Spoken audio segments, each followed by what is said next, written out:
அஸ்ஸலாமு அலைக்கும் வரஹ்மத்துல்லாஹி வபரகாத்துஹு நஹ்மதுஹு வ நுஸல்லி அலா ரசூலிஹில் கரீம் அம்மா பாத்.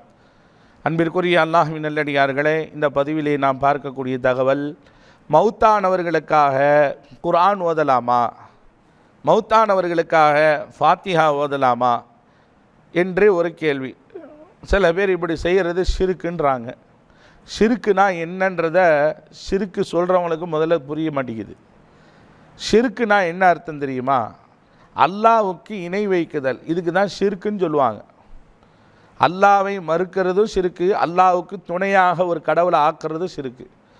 இந்த ரெண்டும் இல்லாத வேறு எதையும் நம்ம ஷிருக்குன்னு சொல்லக்கூடாது.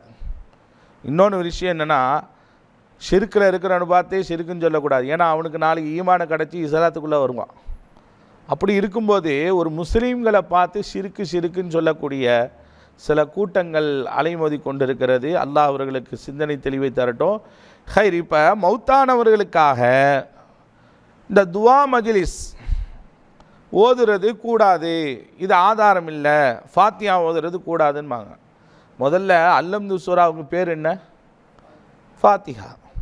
அல்ஹம்துன்னு தொடங்கக்கூடிய அல்ஹம்து சூரான்னு சொல்கிறோமே, இந்த அல்ஹம்து சூராவுடைய பேரே ஃபாத்தியா.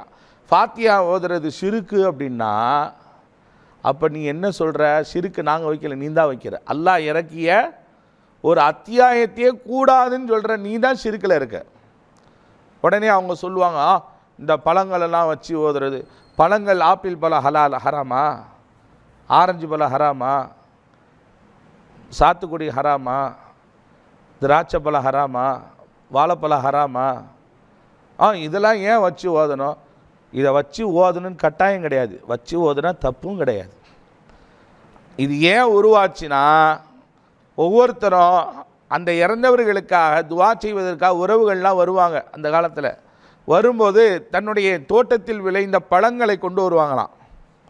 அதை கொண்டு வந்து ஒரு இடத்துல போய் வச்சிடாம மறந்துடாமல் சபையில் கொண்டு வந்து வச்சு நினைவுபடுத்துறதுக்காக கொண்டு வந்து வைக்கப்பட்டது. இப்போ ஒருத்தர் ஒரு ஆப்பிள் பழத்தை கொண்டு வந்து வச்சார், ஒருத்தர் அவர் தோட்டத்தில் விளைஞ்ச கொய்யா பழத்தை கொண்டு வந்து வச்சார். இப்படியே கொண்டு வந்து வைக்க அந்த சபையில் ஓதப்பட்ட இந்த வழக்கம் தான் காலப்போக்கில் ஒரு பழத்தை எப்படி ஒரு ஆளாக சாப்பிட முடியும், அது வெட்டி வச்சா சாப்பிட்லாமின்னு வெட்டி வச்சாங்க. இப்படி தான் அது உருவான வரலாறு. நமக்கு நோக்கம் ஆப்பிள் பழமோ பலாப்பழமோ அல்ல, மௌத்தானவர்களுக்காக செய்யப்படக்கூடிய இஹ்லாஸான துவா.